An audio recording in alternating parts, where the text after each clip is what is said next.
Magandang araw sa inyo mga kutsikoys at kutsikoys kong nasa Pisces Signs. Ito na ang inyong general career aspect reading mga Pisces, no?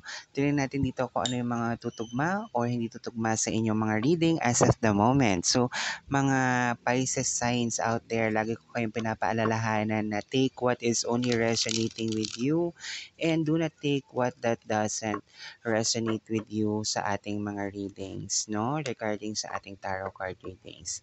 Ayan, tingnan natin dito mga Pisces signs kung ano nga ba ang meron sa inyong career or trabaho as of the moment.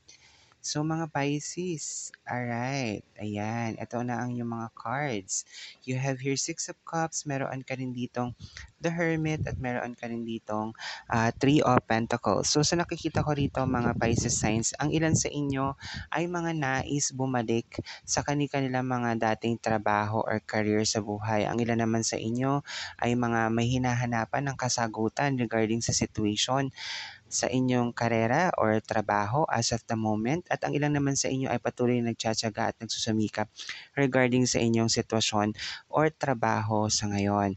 Nakikita ko rin kasi dito na maaaring ang ilan sa inyo dahil sa sobrang nag-overthink, may mga bagay na pinagdadaanan as of the moment ay nais nga bumalik sa kanilang dating trabaho. Maari kasing may mga bagay na nami-miss ka sa dati mong trabaho, maaaring katrabaho mo ito, maaari rin namang ito ay ang iyong comfort zone or parang mas naging komportable ka sa trabaho na yon, which is sa ngayon parang feeling mo nahihirapan ka, hinahanapan mo ng kasagutan, bakit nga ba nahihirapan or nakakapagod ang trabaho mo ngayon, Pisces signs, no? So, ang masasabi ko lamang dito mga Pisces, kung nais niyong bumalik sa dati niyong trabaho at makakabalik naman kayo sa dati niyong trabaho ay gawin ninyo. Kumbaga ay pagkaisahin niyo lamang ang puso't isip ninyo na tama ang magiging desisyon ninyo sa buhay dahil kapag ginamit mo ang iyong intuition, no, ay ikaw ay nasa tamang daan or nasa right path ng iyong career, no? Ang ilan sa inyong mga Pisces signs sa ngayon ay medyo matatag naman sa trabaho and at the same time ay talagang kumikita ng maayos or ng malaki as of the moment. Kumbaga, ang ilan sa inyo ay wala rin naman nagiging problema masyado sa career or sa trabaho na kanilang tinatahak.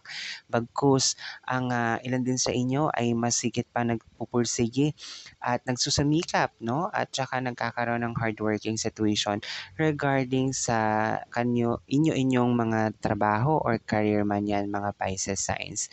So, yun lamang ang nakikita ko so far, mga Pisces, no? Take what is resonating with you guys. Have a wonderful day.